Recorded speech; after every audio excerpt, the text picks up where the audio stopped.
Chapter 5. Letter from Miss Mina Murray to Miss Lucy Westenra. 9 May. My dearest Lucy, forgive my long delay in writing, but I have been simply overwhelmed with work. The life of an assistant schoolmistress is sometimes trying. I'm longing to be with you and by the sea, where we can talk together freely and build our castles in the air. I've been working very hard lately because I want to keep up with Jonathan's studies, and I've been practicing shorthand very assiduously. When we are married, I shall be able to be useful to Jonathan, and if I can stenograph well enough, I can take down what he wants to say in this way and write it out for him on the typewriter, at which also I am practicing very hard. He and I sometimes write letters in shorthand, and he is keeping a stenographic journal of his travels abroad. When I am with you, I shall keep a diary in the same way. I don't mean one of those 2 pages to the week with Sunday squeezed in a cornered diaries, but a sort of journal which I can write in whatever I feel inclined. I do not suppose there will be much of interest to other people, but it is not intended for them. I may show it to Jonathan some day if there is in it anything worth sharing, but it is really an exercise book. I shall try to do what I see lady journalists do, interviewing and writing descriptions and trying to remember conversations. I am told that with a little practice one can remember all that goes on, all that one hears said during a day. However, we shall see. I shall tell you all my little plans when we meet. I have just had a few hurried lines from Jonathan from Transylvania. He is well and will be returning in about a week. I'm longing to hear all his news. It must be so nice to see strange countries. I wonder if Jonathan and I, shall ever see them together. There is the 10 o'clock bell ringing. Goodbye. Your loving Mina. Tell me all the news when you write. You have not told me anything for a long time. I hear rumours, and especially of a tall, handsome, curly-haired man. Letter. Lucy Westenra to Mina Murray. 17 Chatham Street, Wednesday. My dear Mina, I must say you tax me very unfairly with being a bad correspondent. I wrote to you twice since we parted, and your last letter was only your second. Besides, I have nothing to tell you. There is really nothing to interest you. Town is very pleasant just now, and we go a good deal to picture galleries and for walks and rides in the park. As to the tall, curly-haired man, I suppose it was the one who was with me at the last pop. Someone has evidently been telling tales. That was Mr. Homewood. He often comes to see us, and he and Mamma get on very well together. They have so many things to talk about in common. We met some time ago a man that would just do for you if you were not already engaged to Jonathan. He is an excellent parti, being handsome, well off, and of good birth. He is a doctor and really clever. Just fancy! He is only 29, and he has an immense lunatic asylum all under his own care. Mr. Homewood introduced him to me, and he called here to see us, and often comes now. I think he's one of the most resolute men I ever saw, and yet the most calm. He seems absolutely imperturbable. I can fancy what a wonderful power he must have over his patients. He has a curious habit of looking one straight in the face as if trying to read one's thoughts. He tries this on very much with me, but I flatter myself he has got a tough nut to crack. I know that from my glass. Do you ever try to read your own face? I do, and I can tell you it's not a bad study, and gives you more trouble than you can well fancy if you've never tried it. He says that I afford him a curious psychological study, and I humbly think I do. I do not, as you know, take sufficient interest in dress to be able to describe the new fashions. Dress is a bore. That is slang again, but never mind. Arthur says that every day. There, it is all out. Mina, we have told all our secrets to each other since we were children. We have slept together and eaten together and laughed and cried together, and now, though I have spoken, I would like to speak more. Oh, Mina, couldn't you guess? I love him. I'm blushing as I write, for although I think he loves me, he has not told me so in words. But oh, Mina, I love him. I love him. I love him. There, that does me good. I wish I were with you, dear, sitting by the fire undressing as we used to sit, and I would try to tell you what I feel. I do not know how I'm writing this even to you. I'm afraid to stop, or I should tear up the letter, and I don't want to stop, for I do so want to tell you all. Let me hear from you at once, and tell me all that you think about it. Mina, I must stop. Good night. Bless me in your prayers, and, Mina, pray for my happiness. Lucy. P.S. I need not tell you this as a secret. Good night again. L. Letter. Lucy Weston wrote to Mina Murray, 24 May. My dearest Mina, thanks and thanks and thanks again for your sweet letter. It was so nice to be able to tell you and to have your sympathy. My dear, it never rains, but it pours. My dear, it never rains, but it pours. How true the old proverbs are. Here am I, who shall be 20 in September, and yet I never had a proposal till today, not a real proposal, and today I've had 3. Just fancy 3 proposals in one day. Isn't it awful? I feel sorry, really and truly sorry for 2 of the poor fellows. Oh, Mina, I am so happy that I don't know what to do with myself, and 3 proposals. But for goodness sake, don't tell any of the girls, or they will be getting all sorts of extravagant ideas and imagining themselves injured and slighted if in their very first day at home they did not get 6 at least. Some girls are so vain. You and I, Mina dear, who are engaged and are going to settle down soon soberly into old married women, can despise vanity. Well, I must tell you about the 3, but you must keep it a secret, dear, from everyone, except, of course, Jonathan. You will tell him, because I would. If I were in your place, certainly tell Arthur. A woman ought to tell her husband everything, don't you think so, dear? And I must be fair. Men like women, certainly their wives, to be quite as fair as they are, and women, I'm afraid, are not always quite as fair as they should be. Well, my dear, number 1 came just before lunch. I told you of him, Dr. John Seward, the lunatic asylum man with the strong jaw and the good forehead. He was very cool outwardly, but was nervous all the same. He had evidently been schooling himself as to all sorts of little things and remembered them, but he almost managed to sit down on his silk hat, which men don't generally do when they're cool. And then when he wanted to appear at ease, he kept playing with a lancet in a way that made me nearly scream. He spoke to me, Mina, very straightforwardly. He told me how dear I was to him, though he had known me so little, and what his life would be with me to help and cheer him. He was going to tell me how unhappy he would be if I did not care for him, but when he saw me cry, he said that he was a brute and would not add to my present trouble. Then he broke off and asked if I could love him in time, and when I shook my head, his hands trembled, and then with some hesitation he asked me if I cared already for anyone else. He put it very nicely, saying that he did not want to wring my confidence from me, but only to know, because if a woman's heart was free, a man might have hope. And then, Mina, I felt it a sort of duty to tell him that there was someone. I only told him that much, and then he stood up and he looked very strong and very grave as he took both my hands in his and said he hoped I would be happy, and that if I ever wanted a friend I must count him one of my best. Oh, Mina dear, I can't help crying, and you must excuse this letter being all blotted.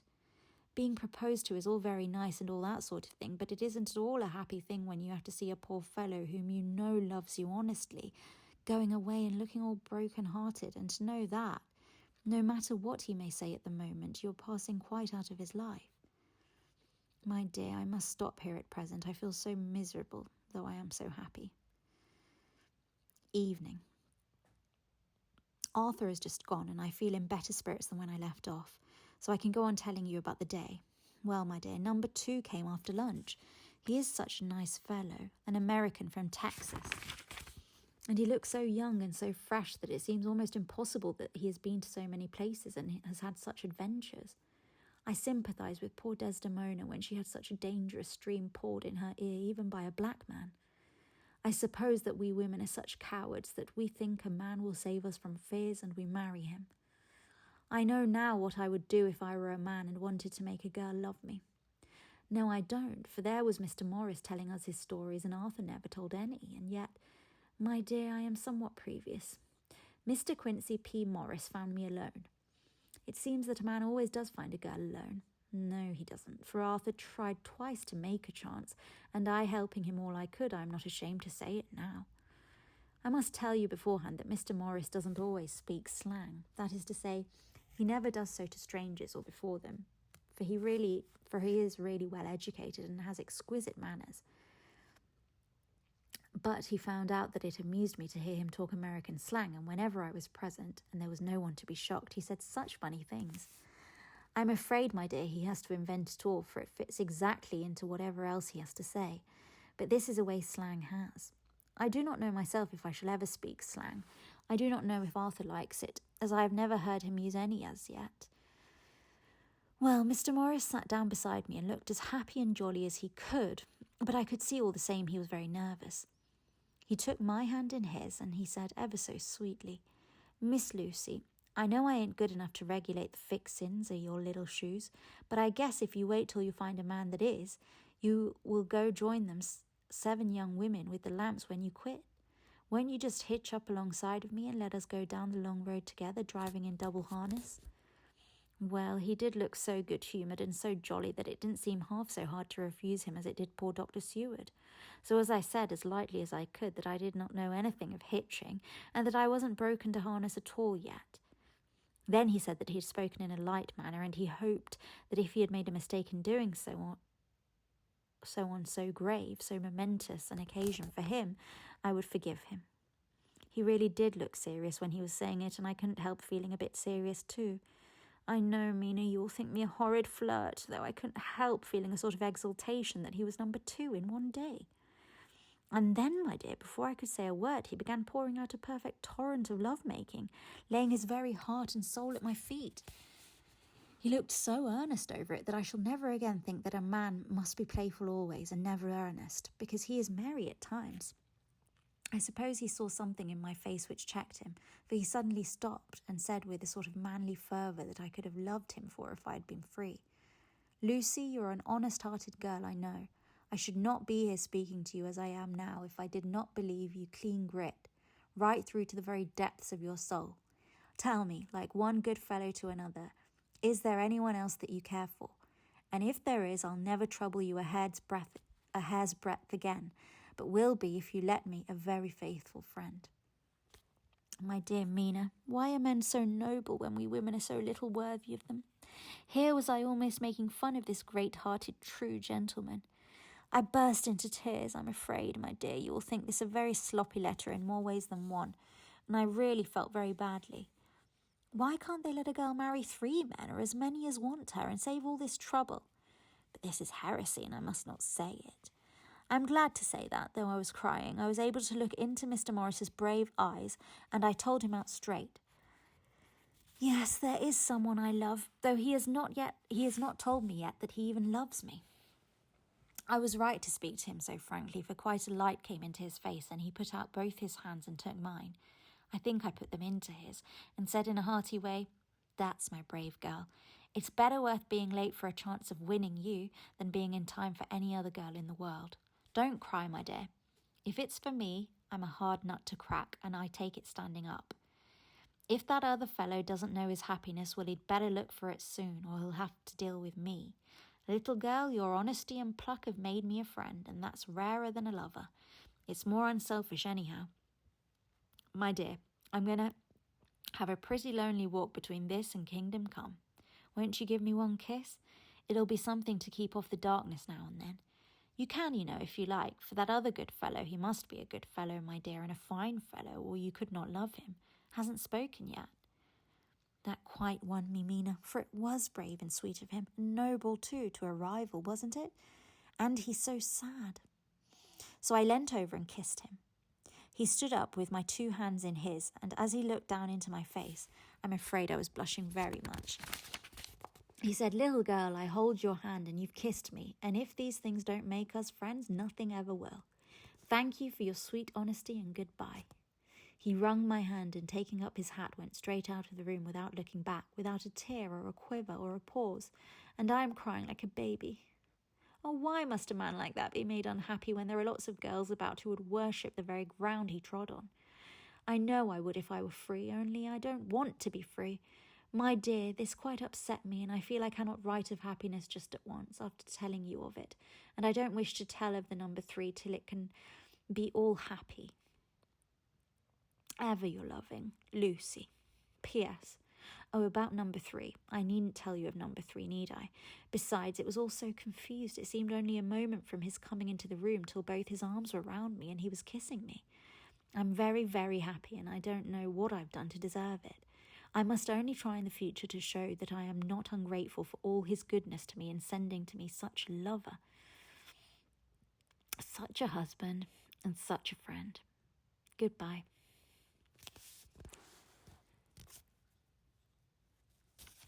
Dr. Seward's diary kept in phonograph. 25 May.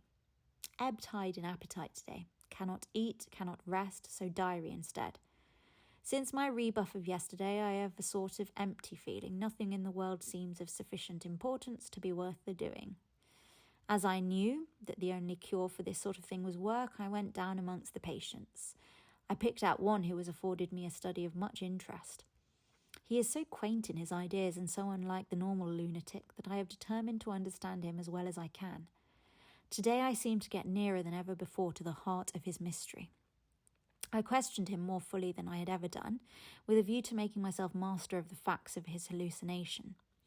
In my manner of doing it, there was, I now see, something of cruelty. I seemed to wish to keep him to the point of his madness, a thing which I avoid with the patients as I would the mouth of hell. Mem, under what circumstances would I not avoid the pit of hell? Omnia Romae venalia sunt. Hell has its price. Verb. Sap. If there be anything behind this instinct, it will be valuable to trace it afterwards accurately, so I had better commence to do so. Therefore, R. M. Renfield, ITAT 59. Sanguine temperament, great physical strength, morbidly excitable, periods of gloom ending in some fixed idea which I cannot make out. I presume that the sanguine temperament itself and the disturbing influence end in a mentally accomplished finish. A possibly dangerous man, probably dangerous if unselfish. In selfish men, caution is as secure an armour for their foes as for themselves. What I think of this point is, when self is the fixed point, the centripetal force is balanced with the centrifugal. When duty, a cause, etc. is the fixed point, the latter force is paramount, and only accident or a series of accidents can balance it. Letter. Quincy P. Morris to Honourable Arthur Holmwood, 25 May. My dear Art, we've told yarns by the campfire in the prairies and dressed one another's wounds after trying a landing at the Marquesas and drunk healths on the shore of Titicaca. There are more yarns to be told and other wounds to be healed and another health to be drunk. Won't you let this be at my campfire tomorrow night? I have no hesitation in asking you, as I know a certain lady is engaged to a certain dinner party, and that you are free. There will only be one other, our old pal at the Korea, Jack Seward. He's coming too. And we both want to mingle our weeps over the wine cup and to drink a health with all our hearts to the happiest man in all the wide world who has won the noblest heart that God has made and the best worth winning. We promise you a hearty welcome and a loving greeting, and a health as true as your own right hand. We shall both swear to leave you at home if you drink too deep to a certain pair of eyes. Come, yours as ever and always, Quincy P. Morris. Telegram from Arthur Holmwood to Quincy P. Morris, 26 May. Count me in every time. I bear messages which will make both your ears tingle. Art.